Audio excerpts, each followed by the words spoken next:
Hello guys and welcome back to my channel सिर्फ IAS.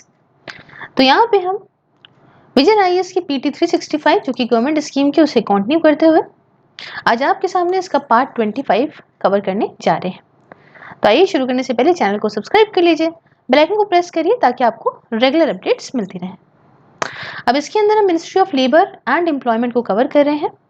आइए जानते हैं कुछ न्यूली लॉन्च स्कीम जो इस मिनिस्ट्री के तहत रही वो कौन सी है। तो स्कीम का नाम है आत्मनिर्भर भारत रोजगार योजना।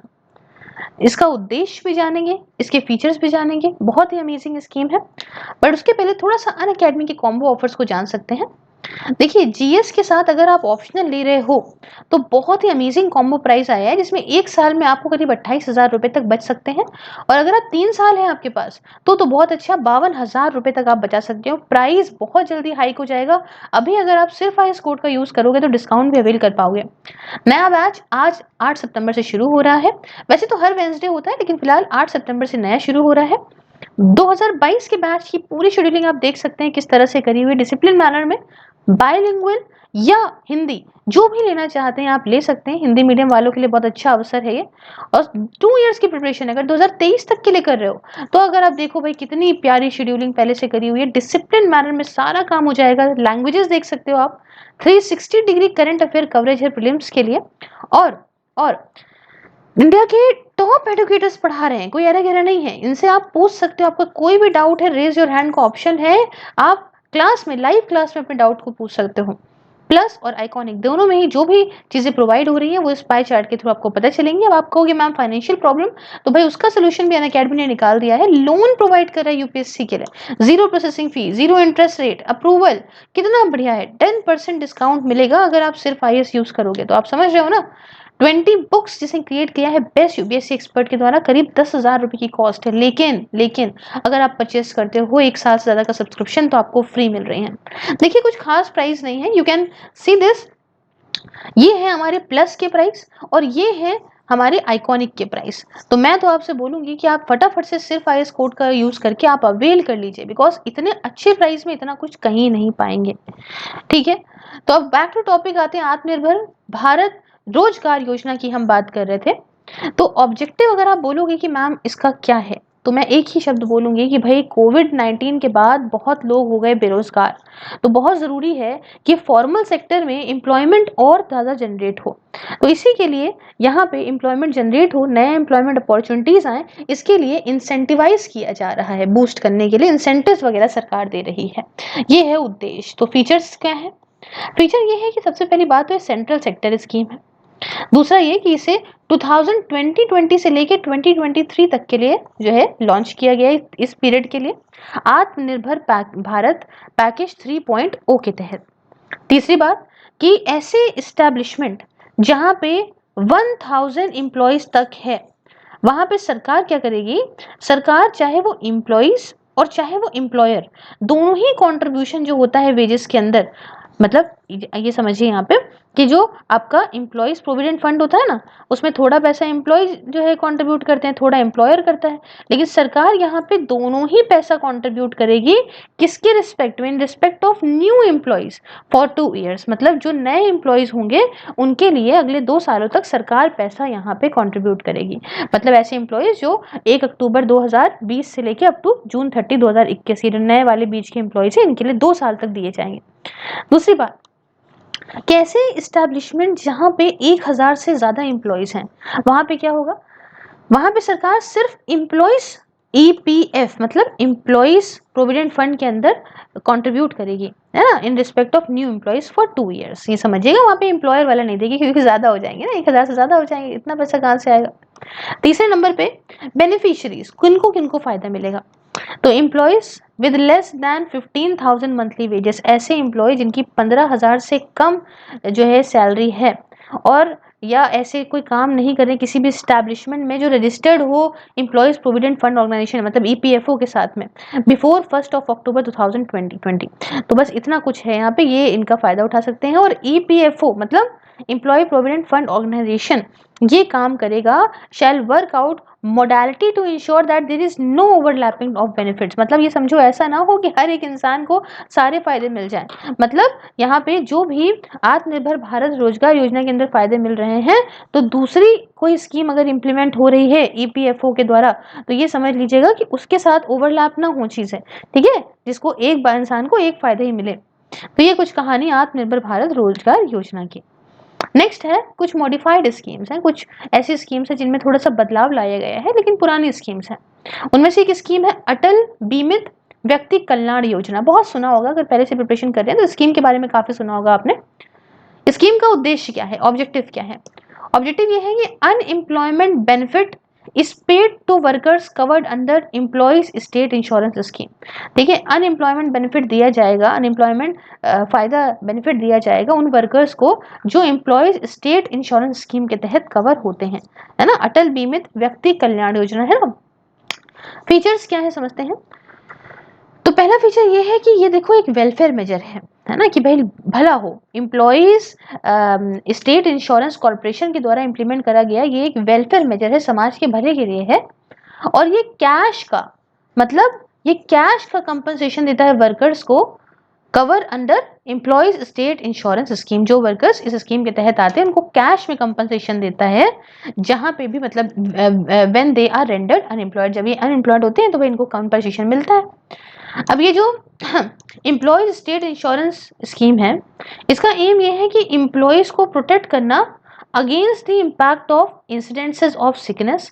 भाई ऐसा हो जाता है, बीमार पड़ जाते हैं, या प्रेगनेंसी के टाइम पे, या डिसेबल हो गए, या डेथ हो गई अनएम्प्लॉयमेंट एम्प्लॉयमेंट इंजरी के टाइम पे, या कोई मेडिकल केयर जो है प्रोवाइड करने के लिए ऐसे इंश्योर्ड पर्सन को, उनकी फैमिलीज को। तो ये स्कीम का उद्देश्य ये है, समझे ना, बात समझे क्या है क्या नहीं है। उसके बाद minimum 2 years of insurable employment की जरूरत होती है। कम से कम आपने 2 साल का तो ये जो इंश्योरेबल एम्प्लॉयमेंट करा हो, है ना, अगर आपको क्लेम लेना है तो।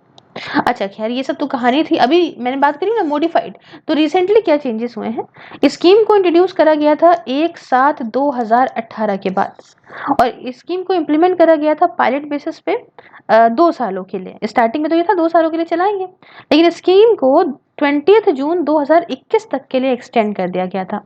अब तो खैर बीत गया है ना। अब relaxation made to cope up with job loss during कोविड-19 पैंडेमिक के चलते कुछ रिलैक्सेशन वगैरह करी गई है, ताकि जॉब लॉस हुआ है लोगों का, उससे लोग कोप अप कर पाए, बाहर निकल पाए।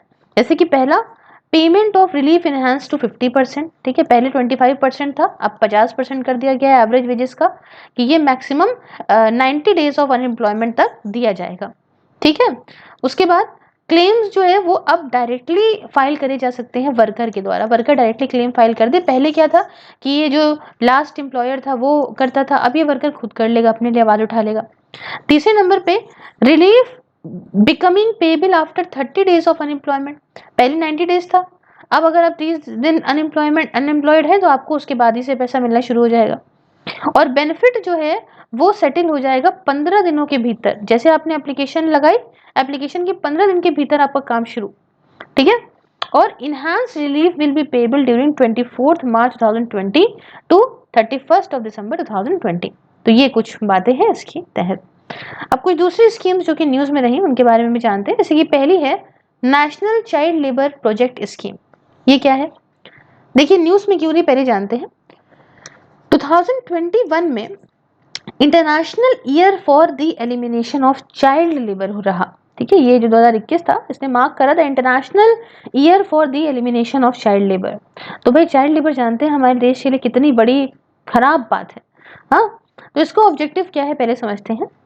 ऑब्जेक्टिव ये कि भाई हर तरीके से जो चाइल्ड लेबर है खत्म करना है। जितने भी अडोलसेंट वर्कर हैं, उन वो जो हजार्डियस, जो ऐसे खतरनाक चीजों में काम करते हैं, उन सबको वहां से बाहर निकलना है। उसके साथ यहाँ पे उनको प्रोसेस, उनकी जो स्किल है ना, उनको एक प्रॉपर अप्रोप्रिएट जो है आपके ऑक्यूपेशन में अगर उन काम भी कर रहे हैं तो हजार्डियस जगह पे नहीं करेंगे। और अवेयरनेस भी फैलानी है सबके बीच में, टारगेट कम्युनिटीज के बीच में, स्टेक होल्डर्स के बीच में, कि भाई ये गलत है। चाइल्ड लेबर मॉनिटरिंग करना, लेबर ट्रैकिंग करना, ट्रैकिंग करना, रिपोर्टिंग सिस्टम, सब कुछ होना चाहिए कि जहाँ पे देखो ऐसा बच्चा काम कर रहा है तो तुरंत जो है आ जाओ और बता दो।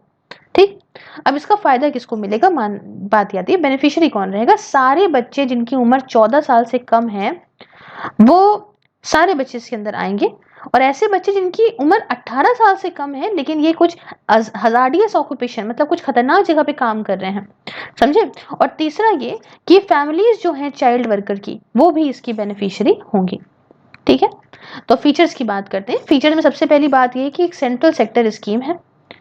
ओवरऑल जो अप्रोच है इस प्रोजेक्ट की वो ये है कि हम ऐसा इन्वायरमेंट बनाएं, है ना, ऐसा इन टारगेट एरिया जहाँ पे बच्चों को मोटिवेट करा जाए, बच्चों से कहा जाए कि भाई देखो, आप इस तरह से उनको मोटिवेट करें कि बेटा स्कूल में जाओ, ठीक है, ये सब काम वाम से हटो, है ना। हाँ, ऐसा कुछ करें कि हम इनका इनकम लेवल किसी और तरीके से बढ़ाएं ताकि उनको ऐसे कामों में ना इन्वॉल्व होना पड़े। उसके बाद ये कि जो बच्चे जिनकी उम्र 5 साल से 8 साल के बीच में है इनको तो पूरी तरह से बाहर निकालना है ना, और इनको उसके बाद एक एजुकेशन, फॉर्मल एजुकेशन सिस्टम में इनको पार्ट बनाना है कि भैया तुम लोग पढ़ाई करो, समझे, पढ़ाई से ही बहुत कुछ हो सकता है। और ध्यान रखना है दिस इज डन कि आप कैसे कर सकते हो, क्लोज कोऑर्डिनेशन इसका करो विद द सर्व शिक्षा अभियान। ठीक है, सर्व शिक्षा अभियान के साथ अगर काम मिलजुल के होगा तो ज्यादा अच्छे से काम हो पाएगा। अब बच्चे जिनकी उम्र 9 साल से 14 साल है ना, are put into NCLP special training centres में इनको डालिए ताकि यहाँ पे क्या हो कि जो एजुकेशन है वो जो गैप आ रहा है वो पूरा हो सके, वोकेशनल ट्रेनिंग मिले, मिड डे मील, देखो खाने के लिए बच्चे ऐसा करते हैं तो मिड डे मील मिले, स्टाइपेंड भी मिले, कुछ पैसा मिले यहाँ पे आने के लिए, तब तो वो उनका भाई घर भी थोड़ा बहुत हो जाएगा, हेल्थ केयर वगैरह मिले।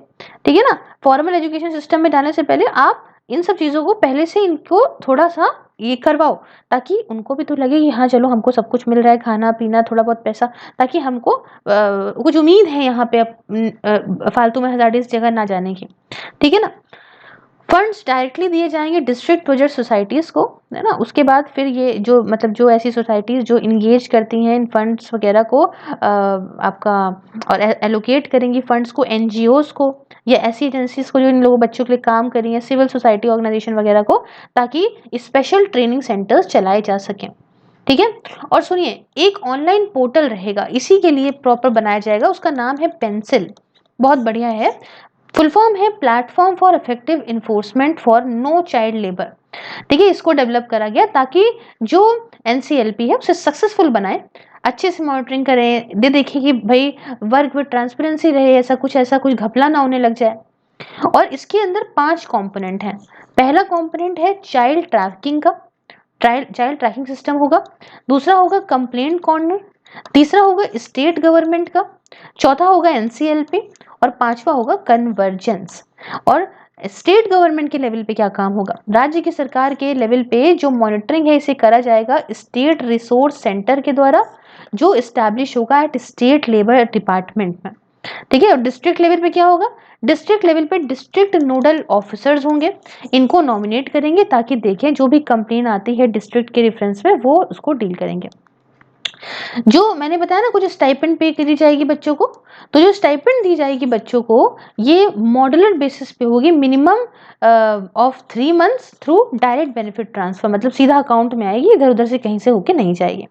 ठीक है, इसके तहत स्कीम जो है इस स्कीम के तहत जो डिस्ट्रिक्ट प्रोजेक्ट सोसाइटीज हैं इनको भी सेटअप किया जाएगा अंडर दी कलेक्टर या फिर डिस्ट्रिक्ट मजिस्ट्रेट के, ताकि सर्विस वगैरह करें, उन बच्चों को देखें जो कि ऐसे हजार्डियस ऑक्यूपेशन में काम कर रहे हैं, प्रोसेस में काम कर रहे हैं, और भाई उनको बाहर निकालें और यहाँ पे अपना प्रोजेक्ट प्रॉपर तरीके से इम्प्लीमेंट करें। ठीक है, तो ये कुछ कहानी है। अच्छा, एनसीएलपी बार बार बोल रही थी ना, इसका फुल फॉर्म ये नेशनल चाइल्ड लेबर प्रोजेक्ट है, कई सारे बच्चे कमेंट कर देते ना ये एनसीएलपी क्या बोल रही हैं मैम। चलो नेक्स्ट बात करते हैं, that is employees state insurance scheme. What is this, तो न्यूज में क्यों नहीं पहले ये जानते हैं। देखो भाई, अक्टूबर 2020 की बात है, स्कीम को एक्सटेंड करा गया टू अरुणाचल प्रदेश। कहाँ करा गया, अरुणाचल प्रदेश से एक्सटेंड कर दिया गया। ऑब्जेक्टिव क्या था, ऑब्जेक्टिव था to provide protection to employees को प्रोटेक्शन प्रोवाइड करना, जैसा कि एम्प्लॉयज स्टेट इंश्योरेंस एक्ट में लिखा हुआ है ना 1948 वाले, सेम उस तरह से एम्प्लॉयज को प्रोटेक्शन देना कि भाई अगेंस्ट सिकनेस या डिसेबलमेंट या डेथ हो जाती है एम्प्लॉयमेंट की वजह से, जो इंजरी हो जाती है एम्प्लॉयमेंट की वजह से, या मैटरनिटी बेनिफिट देना, भाई प्रेग्नेंट औरतों को बेनिफिट देने की बहुत ज़रूरत है, या मेडिकल केयर प्रोवाइड करना ऐसे लोगों को जिनको चोट लग जाती है ना, तो मेडिकल केयर उनकी फैमिलीज वगैरह को देना, ये सारा चीज़ें इनका ऑब्जेक्टिव है। फीचर्स की बात कर लेते हैं। तो फीचर्स में पहला फीचर ये है कि सेल्फ फाइनेंसिंग स्कीम है। इसमें क्या है कि भाई सोशल सिक्योरिटी रखना है, हेल्थ इंश्योरेंस जो भी ज़रूरत होती है ना एम्प्लॉयज़ की, उसको पूरा करने के लिए स्कीम आई है। स्कीम समझ रहे हो ना न्यूज़ में क्यों रही थी? स्कीम को एक्सटेंड कर दिया गया अरुणाचल प्रदेश में भी, इसलिए न्यूज़ में रही है, तो आपको बैकग्राउंड भी बता रहे हैं स्कीम का। दूसरा फीचर ये है कि स्कीम को फंड करा जा रहा है बाय एम्प्लॉयर एंड एम्प्लॉय, दोनों लोग इसमें फंडिंग करेंगे, ठीक है ना, और which would be remitted into the employees state insurance fund. ठीक है, सब किस में आएगा? ये एम्प्लॉयज स्टेट इंश्योरेंस फंड में आ जाएगा। फंड को रेगुलेट करा जाएगा employees insurance employees state insurance act 1948 के तहत, और इसको एम्प्लॉयज स्टेट इंश्योरेंस कॉर्पोरेशन इस पे ध्यान रखेगा। और ये जो कॉर्पोरेशन है एम्प्लॉयज स्टेट इंश्योरेंस कॉर्पोरेशन, ये एक ऑटोनोमस बॉडी है that was statutory formed by ministry of labour employment. ठीक है, अब ये जो ESI एक्ट है 1948 का, जिसके बारे में मैंने बताया, ये अप्लाई होता है टू ऑर्गेनाइजेशन जिसमें 10 या 10 से ज़्यादा एम्प्लॉय काम करते हों और उनकी सैलरी 21,000 रुपये तक हो, है ना, drawing a salary up to 21,000। सरकार जो है, मतलब government of India ministry of labour and employment के थ्रू डिसाइड करेगी क्या कंट्रीब्यूशन करना है इस ESI एक्ट के तहत, और कंट्रीब्यूशन का रेट को फिक्स कर दिया गया है 4% तक। कितना? 4% तक फिक्स कर दिया गया है वेजेस का, जो कि एम्प्लॉयर वेजेस का जो वेजेस है उनकी 4% तक का, विद एम्प्लॉयर्स शेयर बीइंग 3.25, मतलब एम्प्लॉयर जो शेयर करेगा वो 3.25 होगा और एम्प्लॉय जो शेयर करेगा वो 0.75 होगा, दोनों को मिला के 4% हो जाएगा। ठीक है, 4% वेजेस का।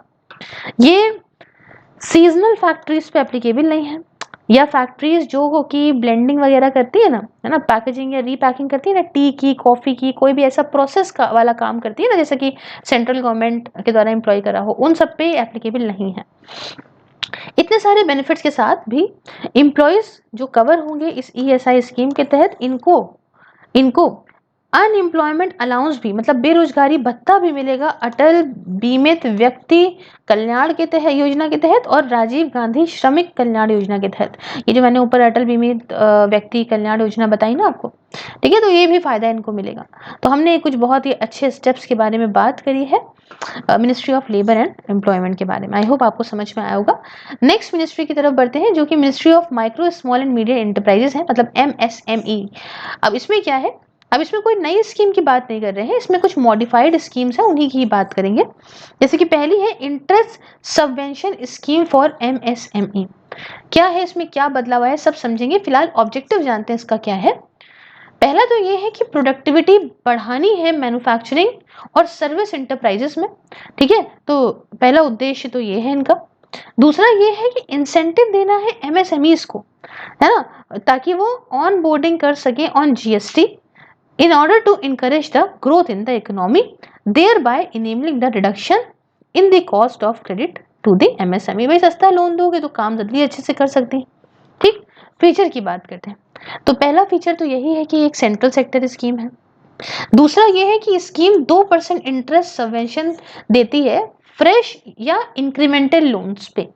ठीक है, सारे जितनी भी MSMEs जो GST रजिस्टर्ड है ना, इनको ये मिलेगा, और इनके पास जिनके पास भी उद्योग आधार नंबर है प्रॉपर, ठीक है ना, तो during the period of its validity ये इनको मिलेगा कितना? 2% इंटरेस्ट सबवेंशन मिलेगा। MSME जो ऑलरेडी इंटरेस्ट सबवेंशन पा रही हैं किसी और स्कीम के तहत, स्टेट या सेंट्रल गवर्नमेंट की, इनको इस स्कीम के तहत लाभ नहीं मिलेगा, मतलब हर जगह से फायदा नहीं उठा सकते हो।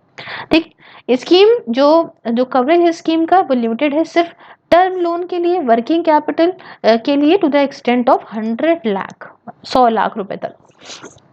लोन जो अकाउंट है ना, जिस दिन आप क्लेम को फाइल कर रहे हैं उस दिन जो लोन अकाउंट है ना, should not have been declared as NPA, मतलब समझो कि non performing asset loan account ना हो, है ना, गाइडलाइंस के हिसाब से बात है आपका। और no interest subvention shall be admissible for any period during which the account remains NPA.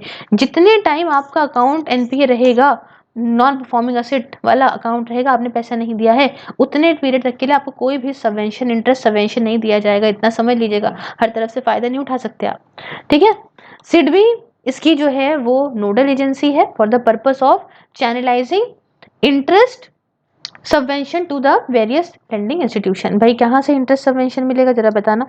हाँ, तो सिडबी ये काम करेगा, ये इंटरेस्ट सबवेंशन जो है वो सिडबी प्रोवाइड करेगा, है ना। सबवेंशन जानते हैं क्या होते हैं? एक ग्रांट ऑफ मनी जो स्पेशली सरकार दे, ठीक है। और टर्म लोन या वर्किंग कैपिटल जो है इसे एक्सटेंड करा गया बाय द शेड्यूल या कमर्शियल बैंक तक के लिए हर जगह दिया जाएगा। मतलब समझो, द टर्म लोन और working capital should have been extended by the schedule commercial bank. अब उसके बाद कुछ अभी जो मैंने जैसे बताया ना कि ये एक रिस्ट्रक्चर्ड या मॉडिफाइड स्कीम है, तो अभी क्या चेंजेस आए समझो। पहली चेंज तो ये है कि वैलिडिटी स्कीम की अब बढ़ा के 31 मार्च 2021 तक कर दी गई है। क्लेम के जो एक्सेप्टेंस होगा, जो क्लेम लिया जाएगा, मल्टीपल लॉट्स में लिया जाएगा for a given half year by eligible institution is permitted. तीसरे नंबर पे जो रिक्वायरमेंट है वही उद्योग आधार वाले नंबर बताया ना मैंने, यूएएन की, ये may be dispensed for units eligible for GST, or units not required to obtain GST may either submit income tax permanent account number or their loan account must be characterized as MSME by the concerned bank। मतलब समझो, ऐसी units जहाँ पे ऐसा नहीं है, मतलब जिनके पास जीएसटी नहीं है, उनको क्या करना है? हाँ, उनको क्या करना है? ऐसी यूनिट्स को जो है income tax permanent account number यहाँ पे सबमिट करना होगा, पैन हो गया आपका, या फिर इनका लोन अकाउंट वगैरह जो भी है, ठीक है ना, वो सब आपको देना पड़ेगा। अच्छा, डिस्पेंस ऊपर जो मैंने बताया, डिस्पेंस का मतलब होता है डिस्ट्रीब्यूट करना, ठीक है। ओके, तो requirement of UN may be dispense with for units, मतलब डिस्ट्रीब्यूट करना, क्या यहाँ पे जो सेंस में लिया गया है, वेव ऑफ करना कि ये रहने दो, अगर एलिजिबल है जीएसटी के लिए तो कोई बात नहीं। अब उसके बाद देखो, trading activities have also been allowed to be covered under the scheme without UAN. और जो टर्म लोन है या वर्किंग कैपिटल है, इसे भी एक्सटेंड करा जा सकता है बाय कोऑपरेटिव बैंक ऑल्सो। मतलब या शेड्यूल कमर्शियल बैंक कर सकते हैं, या रजिस्टर्ड जो भी आरबीआई रजिस्टर्ड इंपॉर्टेंट एनबीएफसी है ना, इन सबको अलाउ करा गया है कि आप लोन या वर्किंग कैपिटल आप भी एक्सटेंड कर सकते हो। तो ये कुछ बातें हैं ताकि भाई समाज के अंदर थोड़ा बहुत पैसा आ सके और अपनी इकोनॉमी को थोड़ा बचाया जा सके। तो ये कुछ कहानी है। उसके बाद बात आती है भाई अदर स्कीम्स इन न्यूज, कुछ और स्कीम्स जो भी खबरों में रही। तो पहली हनी मिशन, है ना, एक झलक में कुछ और लगा था क्या आपको? अब न्यूज के बारे में बात करें तो बहुत सारे प्रोजेक्ट्स को लॉन्च करा गया स्कीम के तहत इन प्रीवियस 1 ईयर, पिछले एक साल में बहुत सारे प्रोजेक्ट्स को स्कीम के तहत लॉन्च करा गया है। ऑब्जेक्टिव की बात करें तो पहला ऑब्जेक्टिव ये है कि end to end implementation framework एक क्रिएट करना है for B keeping skill development with which provides employment rural and urban employed unemployed youth. देखो भैया, ऐसा बेचारे आजकल के नौजवान जो हैं, बहुत बुरी हालत है, बहुत ज़्यादा बुरी हालत है। उनको एम्प्लॉयमेंट प्रोवाइड करने के लिए रखा, ये चीज़ें करी गई हैं, समझे ना। तो इसलिए बात ये है कि भाई एक end to end implementation framework रहे, ताकि ये प्रॉपर इम्प्लीमेंटेशन हो जाए, ऐसे डेवलपमेंट, स्किल का डेवलपमेंट हो। और स्किल का डेवलपमेंट होगा तो क्या होगा? इससे क्या होगा? इससे ये होगा कि भाई जो आज का बेरोजगार जो यूथ है उसको रोजगार मिल पाएगा, ठीक है, चाहे वो रूरल का हो या अर्बन का हो। दूसरा कि enforce nationally acceptable standard of good bee keeping practices, ठीक है। और तो ये करा जाएगा, develop a network of quality master trainers, offer a passage for overseas market for hive products, ठीक है। और enable pathways from novice bee keepers to viable commercial bee keeping by hand holding to credit linkages. अच्छा, मोटा मोटा समझ लो कि B keeping क्या होता है, पहले समझ लो। बी कीपिंग को एपीकल्चर भी बोलते हैं। क्या बोलते हैं? एक सेकेंड मैं यहाँ पे आपको बता दूं। बी कीपिंग को थोड़ा अच्छे से समझ लोगे ना, आधे बच्चों को पता होगा, आधे को नहीं पता होगा, तो बड़ी दिक्कत हो जाएगी। पहले बी कीपिंग को समझते हैं। बी कीपिंग को एपीकल्चर भी कहते हैं, है ना। इसमें क्या होता है, ये is the maintenance of bee colonies. जो ये मधुमक्खियां होती है ना, उनकी कॉलोनी का मेंटेनेंस, कॉमनली ये मैन मेड हाइव्स होते हैं, है ना, ह्यूमंस के द्वारा बनाए जाते हैं ये। तो इसके अंदर जो है ये बीज वगैरह को, जो बी की कॉलोनी होती हैं वो रखा जाता है। इसके अंदर रखते हैं। और ज्यादातर जो ऐसी बीज होती हैं वो हनी बीज होती हैं, मतलब ये मधुमक्खी होती हैं, है ना। तो बस दूसरी बीज जो है जो प्रोड्यूस करती हैं, बट अदर हनी प्रोड्यूसिंग बीज सच एज मेलेपोना, स्टिंगनेस बीज, ये सब भी रखी जाती है। मतलब बहुत सारी ऐसी, मेन से समझिए इसके अंदर मधुमक्खियां जो है रखी जाती हैं। ठीक है, तो अब इन्होंने क्या कहा, इन्होंने कहा कि हम end to end implementation framework बनाएंगे for B keeping skill development, B keeping skill को डेवलपमेंट करके जिससे क्या होगा, रोजगार मिलेगा रूरल और अर्बन जो अनएम्प्लॉयड लोग हैं उनको। ठीक, दूसरा इनका उद्देश्य क्या था, दूसरा ये था कि नेशनली एक्सेप्टेड जो स्टैंडर्ड है एक अच्छी बी कीपिंग प्रैक्टिसेस के, गुड बी कीपिंग प्रैक्टिसेस के, इसको हम यहाँ पे इन्फोर्स करेंगे। तीसरा इनका उद्देश्य क्या था, तीसरा उद्देश्य ये था कि हम एक पैसेज यहाँ पे ऑफर करेंगे for overseas market for high product. लो भाई, ये सारे जो प्रोडक्ट्स बन निकलेंगे, शहद वगैरह, ये सब हम बाहर के देशों में, बाहर मार्केट में बेचने के लिए भी बात करेंगे। चौथा उद्देश्य ये था कि ऐसे रास्ते बनाना जिसमें बी कीपर जो हैं वो प्रॉपर तरीके से कमर्शियल बी कीपिंग कर सकें, है ना, क्योंकि इनको पैसा वगैरह मिले तो कमर्शियली फिर ये बड़े लेवल पे काम कर सकें। और आखिरी उद्देश्य ये था कि कन्वर्जेंस और कोऑर्डिनेशन को बढ़ाना सारे स्टेक होल्डर्स के बीच में, जो भी बी कीपिंग करते हैं इंडिया के अंदर, वो सारे एक साथ मिलके काम करें, तो और इससे अच्छा क्या हो सकता है। तो ये कुछ ऑब्जेक्टिव था। ठीक है एकदम से पढ़ने में ना अक्सर हो जाता है बच्चों को ना समझ में आए। तो भाई फीचर्स क्या है, पहला फीचर ये है कि हनी मिशन को लॉन्च किया गया अगस्त 2017 में, in line with prime ministers call for sweet revolution, है ना, क्या बोला इन्होंने, स्वीट रेवोल्यूशन, उसके तहत ये हनी मिशन को लॉन्च 2017 में किया गया था। दूसरा फीचर कि खादी और विलेज इंडस्ट्रीज कमीशन जो है अपना, KVIC जो है ना, ये बी कीपर्स को एक प्रैक्टिकल ट्रेनिंग प्रोवाइड करता है कि किस तरीके से हनी बी कॉलोनीज का प्रॉपर एग्जामिनेशन कैसे करना है, कैसे पता लगाना है, कैसे मैनेजमेंट करना है, जो बी एनिमीज होते हैं, डिजीजेस होते हैं, या हनी को कैसे निकालना है, कैसे वैक्स को प्योरीफाई करना है, वगैरह वगैरह। ठीक है, अभी जो Khadi and village industries commission है, ये नोडल एजेंसी है for prime minister employment generation programme की। ये लोन्स वगैरह देती है ऐसे यूनिट्स को सेटअप करने के लिए, है ना, प्रोसेसिंग, पैकेजिंग, लेबलिंग, है ना, सारा कुछ जो होता है हनी का, उसके अंदर है। और हनी क्या है, शहद क्या है, ये एक माइनर फॉरेस्ट प्रोड्यूस है under the scheduled tribe and other traditional forest dwellers recognition of forest right act 2006 के तहत। किसके तहत, ये जो हनी है ये माइनर फॉरेस्ट प्रोड्यूस है, किसके तहत, scheduled tribe and other traditional forest dwellers recognition of forest rights act 2006 के तहत। ठीक है, तो ये कुछ हमने बात करी बी कीपिंग से लेके। फिर कुछ छोटे छोटे मिसलेनियस इनिशिएटिव की बात कर लेते हैं। जैसे कि पहला आता है ग्राम उद्योग विकास योजना। क्या है ये, सबसे नंबर 1 पे तो ये समझिए कि एक सेंट्रल सेक्टर स्कीम है। स्कीम के तहत सेंटर ने शुरू करा खादी अगरबत्ती आत्मनिर्भर मिशन। क्या, खादी अगरबत्ती आत्मनिर्भर मिशन। और इस मिशन का उद्देश्य ये है कि हम एम्प्लॉयमेंट जनरेट करेंगे ऐसे बेरोजगार लोगों के लिए, ऐसे माइग्रेंट वर्कर्स के लिए, और उसके साथ अगरबत्ती का प्रोडक्शन, अगरबत्ती जानते हैं ना, भगवान को जलाई जाती है, हर जगह जलती है ना, पूजा पाठ में, अगरबत्ती का प्रोडक्शन बढ़ाएंगे अपने देश के अंदर। स्कीम को डिजाइन करा गया khadi and village industries commission के द्वारा पब्लिक प्राइवेट पार्टनरशिप मोड पे। तो स्टार्टिंग में तो कुछ 4 पायलट प्रोजेक्ट्स को शुरू किया गया था प्रोग्राम के पार्ट के तौर पर, इसमें कि एक तो नॉर्थ ईस्ट में ही था, और हर एक जो भी क्लस्टर ऑफ मतलब जो भी आर्टिशंस का क्लस्टर जो भी आइडेंटिफाई करा जाता था उसको करीब सपोर्ट करा जाता था विद अबाउट 50 ऑटोमेटिक अगरबत्ती मेकिंग मशीन से और 10 मिक्सिंग मशीन से।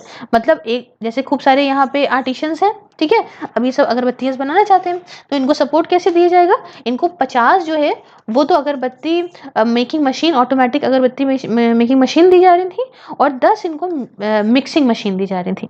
ठीक है, तो टोटल करीब 200 ऑटोमेटिक अगरबत्ती मेकिंग मशीन और करीब 40 मिक्सिंग मशीन वगैरह को आर्टिशंस को दिया जो है जाएगा।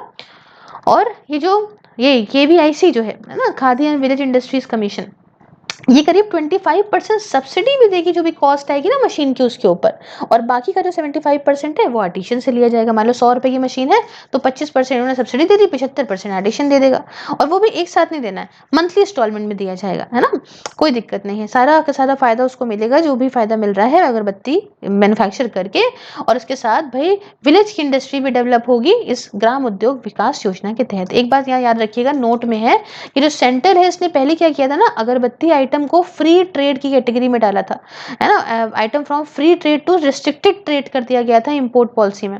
तो इससे क्या हुआ था, इंपोर्ट ड्यूटी जो है वो 10% से बढ़ के 25% हो गई थी ऑल राउंड बैम्बू स्टिक्स के ऊपर, जिसका यूज करते हैं ना अगरबत्ती को बनाने में, ताकि डोमेस्टिक इंडस्ट्री को फायदा हो। अब ऐसे समझो ना, यहाँ पे फिर एक बार समझ लो कि अगर मान लो कि बाहर से कोई सामान आ रहा है, ठीक है, और उसको अगर सरकार महंगा कर दे, हाँ, तो इससे क्या होगा, इससे ये होगा कि जो हमारे देश के अंदर सामान बिक रहा है वो सस्ता रहेगा, तो हमारे देश वाले लोग ज्यादा खरीदेंगे, इसलिए सरकार इंपोर्ट ड्यूटी बहुत तगड़ी लगा देती है। तो समझो, the centre earlier place agarbatti item for free trade to restricted trade in the import policy and enhancing the import duty from 10% to 25% on round bamboo sticks used for manufacturing for अगरबत्ती for the benefit of the domestic industry, ताकि domestic industry का benefit हो सके। और उसके बाद है स्फूर्ति, नाम है scheme for fund for regeneration of traditional industries.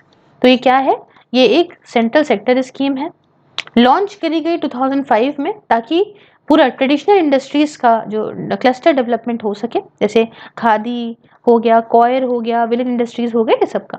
अब khadi and village industries commission अपनी जो KVIC है, ये कौन है, ये नोडल एजेंसी है जो प्रमोट कर रही है क्लस्टर डेवलपमेंट को खादी के लिए, ठीक है, खादी प्रोडक्ट्स के लिए। और कॉयर बोर्ड जो है ये नोडल एजेंसी है वो क्लस्टर डेवलपमेंट करने के लिए कॉयर का, किसका, कॉयर का। अब इनमें से बहुत सारे ऐसे बच्चे होंगे जो कहेंगे कि मैम ये क्या बोले दे रही हैं, है ना। कॉयर क्या होता है, जो फाइबर जो जो कोकोनट के बाहर लगा होता है ना खपड़ा उसका, है ना, उसे बोलते हैं कॉयर, ना, रोपिंग मैटिंग के लिए काम आता है।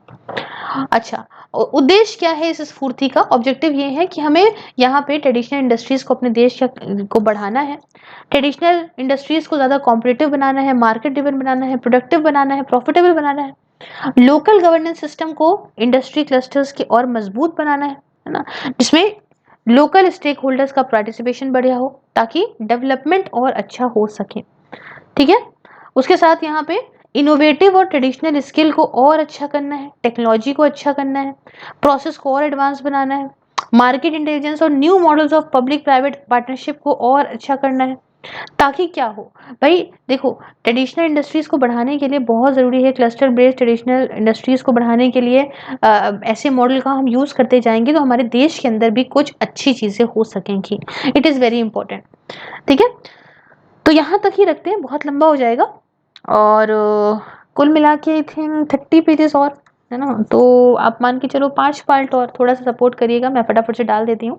Thank you so much for discussion, have a wonderful day ahead, do like share subscribe and use my code सिर्फ IS to avail the discount on Unacademy. Thank you.